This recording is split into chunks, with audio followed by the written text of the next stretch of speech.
Welcome to Around the World on 8 Plates. In this series, we're going to visit different countries and introduce these countries to you by providing information regarding itinerary.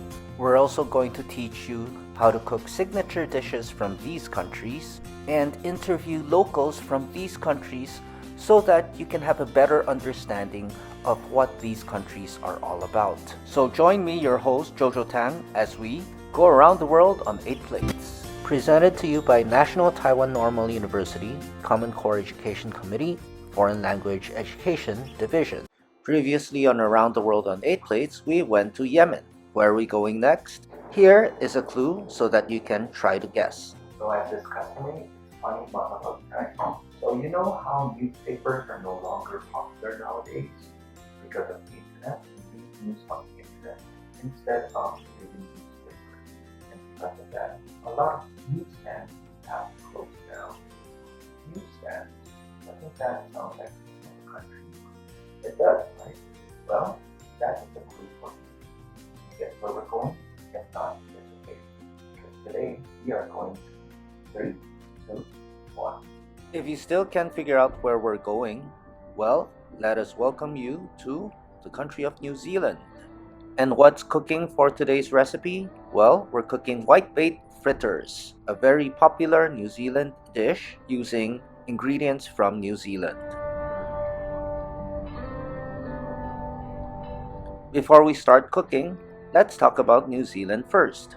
What is the greatest contribution of New Zealand to the world?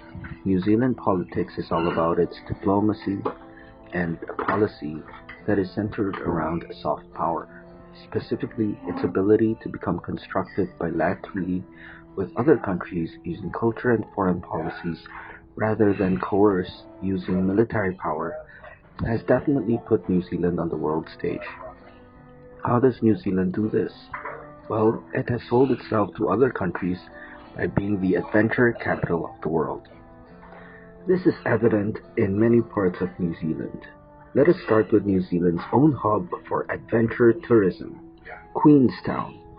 Although comparable to many other places around the world that have beautiful scenery, Queenstown is particularly unique because of adventure tourism. It was in Queenstown where the world's first ever commercial bungee operation was launched in 1988.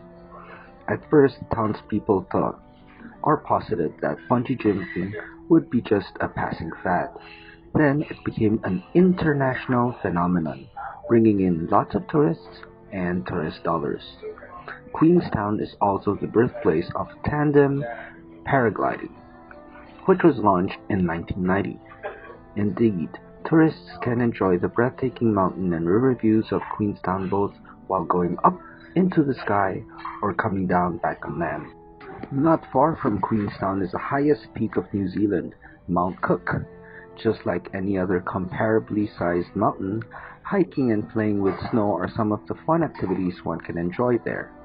The one thing that makes New Zealand different here is that for around 15,000 NT dollars, one can take a helicopter ride to the summit of the mountain. Again, the fact that you can take a 20-minute helicopter ride to the top of a mountain shows how important adventure as a concept is to all the people in New Zealand.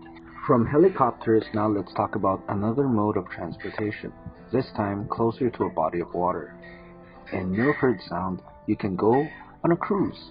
However, how is a cruise in Milford Sound different from other cruises? The answer lies in the wildlife.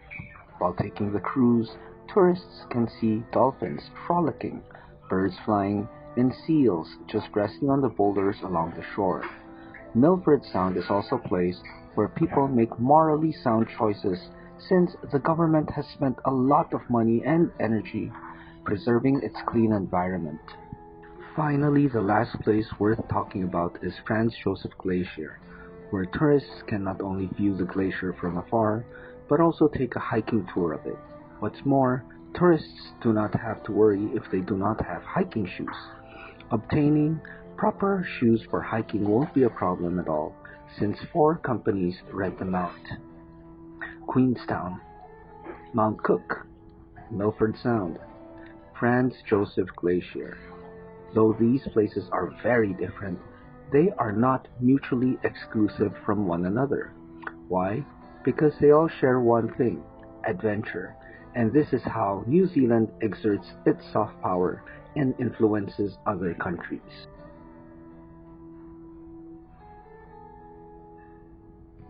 To learn more about the people of New Zealand, read this country profile in the form of a postcard.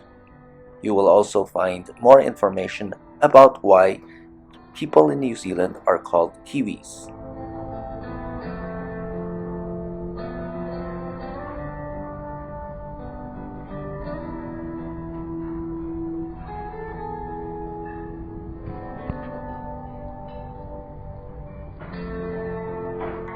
So as mentioned before, today we're going to make this wonderful dish. It's called Whitebait Fritters. So what are the things we need? What is the list of ingredients?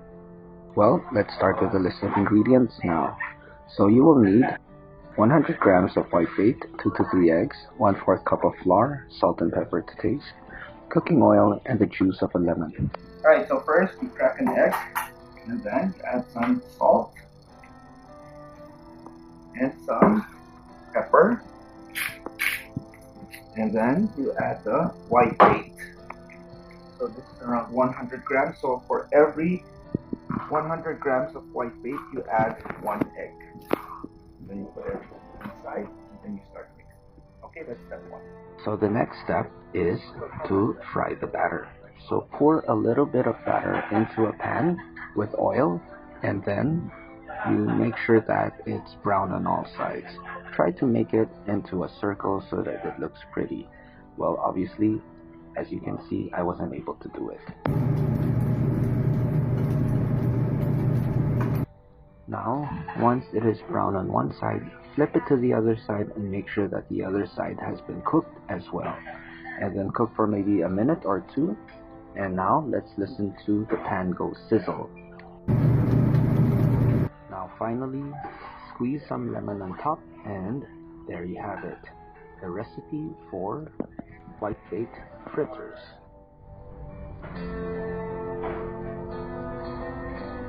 In case you need it, here is a written recipe for today's dish.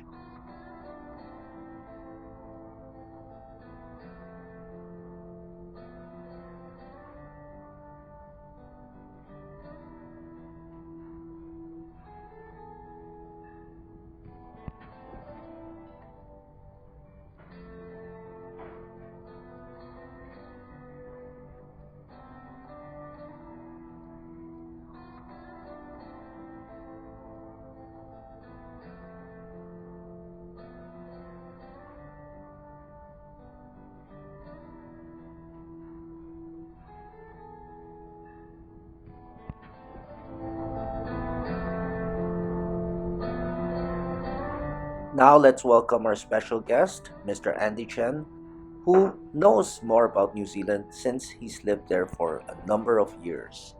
Kia ora, everyone. My name is Andy, and I'm from down under, New Zealand. You might be wondering what Kia ora means. It is Maori for good morning, good afternoon, and basically saying cheers, hello, to everyone you meet and everyone you love. I'm here to share a little bit of New Zealand with you guys.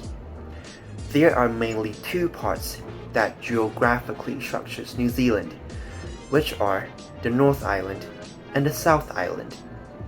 The North Island is known for its volcanic sceneries, thermal attractions, and its strong Maori culture, and of course, the biggest cities in New Zealand, Auckland and Wellington. The South Island, on the other hand, is known for its helicopter rides through ancient glaciers, and the most iconic Southern Light, which is basically the counterpart of the Northern Lights. So this is for today, and it's been an honor meeting you guys. Have fun, stay in school. And this concludes our trip to New Zealand. Where are we going next? Stay tuned as we once again travel the world, learn about the culture of another country, and go around the world on 8 plates.